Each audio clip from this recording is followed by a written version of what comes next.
We can try to keep ourselves up high, and there's no reason why. Talk about having a great week. Our next guest was just nominated for the Canadian equivalent of a Grammy, and she has a single that was used in an Olympics montage. Joining me now, musician and performer Terra Lightfoot. Hello. Thank you for being here. It's really cool to meet you in person. Yeah. You're in the middle of a Midwest tour. This is your second time in Kansas City for the Folk Alliance appearance in Kansas City. What drew you back here?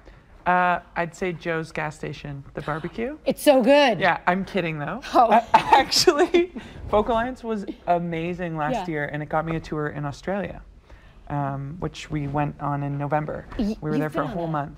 That's remarkable. Yeah. You've been on this wild world tour. We'll get to that in a minute. Where did you grow up?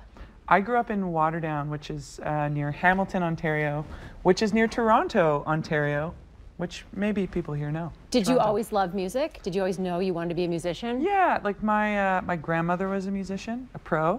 She played on the Via train between Toronto and Montreal in the 60s. Really? In an entertainment car. It was super cool.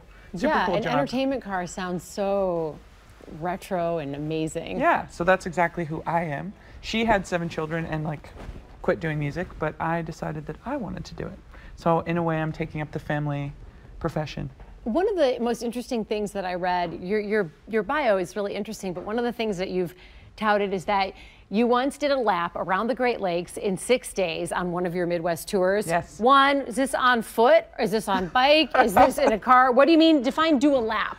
Well, we have a nice Sprinter van that we like to drive, but the key was that we did it in 6 days. So that meant like 52 hours of driving in 6 days. Who did all the driving? Not me. Yeah. I have a great band who helped me out with that.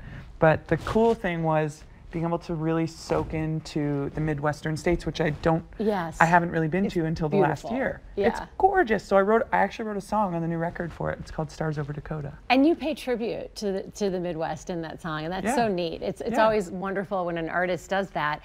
Speaking of traveling, in the past year, you've released 2 albums. You toured Australia, Japan, the United States, Canada, the UK, and Europe. When do you sleep, and what's next after that? Oh, besides when your friends are driving around the Great Lakes, when do you sleep? Yeah, I know. I don't. I just never sleep. I'm really good at it. You're a vampire. I'm sure. Yeah, exactly. Yes, for Valentine's Day. That's right. Valentine's a vampire. What's next for you? Well, we're playing Madison, Wisconsin. I've never been there. They're gonna love you. Yeah, at the Frequency. I think that's on the 19th. And then we have a show in Minneapolis, which I've also never been there. Wonderful. So I'm looking forward to that. Is there anything that you haven't conquered yet music-wise, a duet or a collaboration or someone who's inspired you that you are just really hoping to meet and perform with?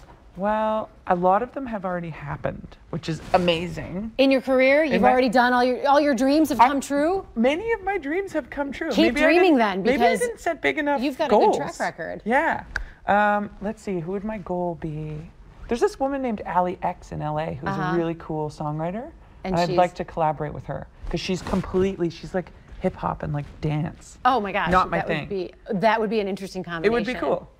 Terra Lightfoot, thank you so much for being here. And Thanks. you can catch Terra performing tomorrow at the Folk Alliance International Conference at Crown Center.